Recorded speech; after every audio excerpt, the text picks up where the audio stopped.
Assalamualaikum warahmatullahi wabarakatuh. Baik, di sini kita akan membahas mengenai budaya organisasi. Apa sih itu budaya organisasi?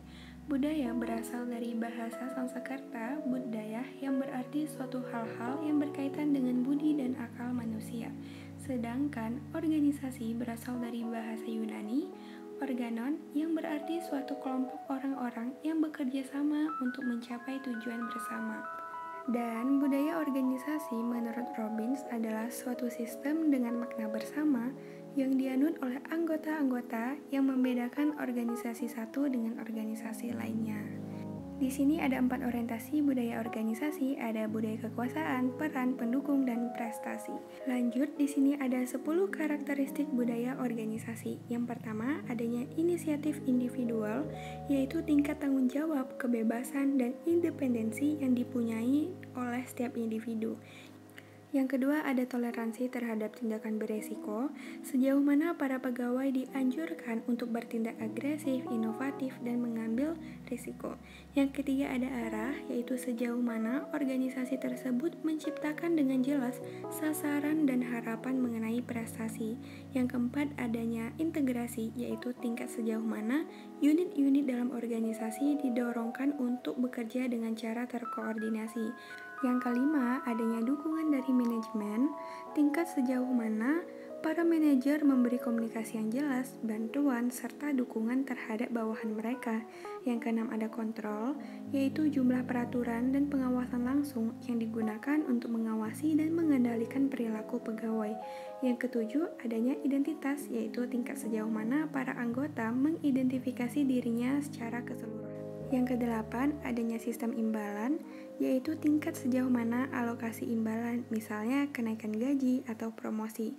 Yang kesembilan, adanya toleransi terhadap konflik, tingkat sejauh mana para pegawai didorong untuk mengemukakan konflik dan kritik secara terbuka.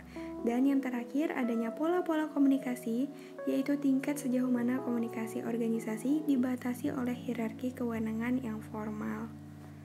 Lanjut, nah di sini jika organisasi tidak mempunyai budaya yang dominan dan hanya terdiri dari banyak subbudaya, maka pengaruh dari budaya terhadap keefektifan organisasi akan jauh lebih tidak jelas.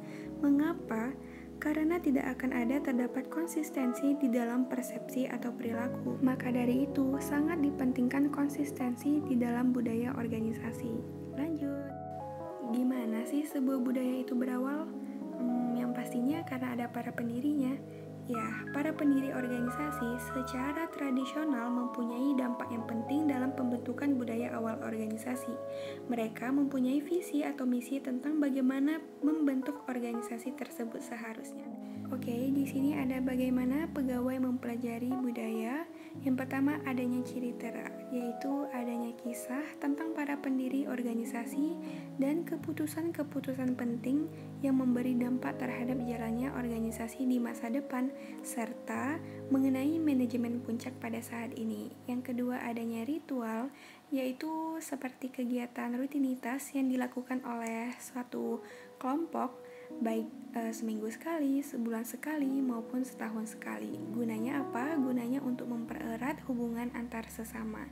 Dan yang ketiga, adanya simbol materi, yaitu dengan menciptakan simbol material yang membantu untuk memperkuat budaya organisasi. Dan yang terakhir, adanya bahasa sebagai bentuk untuk mengidentifikasi para anggota dari suatu budaya atau subbudaya.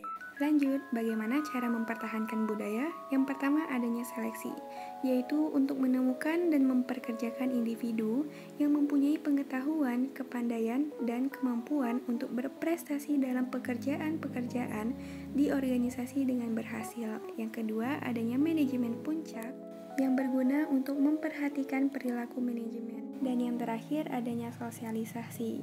Nah, bagaimanapun baiknya sebuah organisasi melakukan rekrutmen dan seleksi, pegawai baru tidak akan sepenuhnya terindoktrinasi pada budaya organisasi, dan mereka secara potensial paling besar kemungkinannya mengganggu kepercayaan dan kebiasaan yang telah ada sebelumnya. Oleh karena itu, sangat penting sosialisasi untuk para pegawai untuk menyesuaikan dirinya dengan budayanya.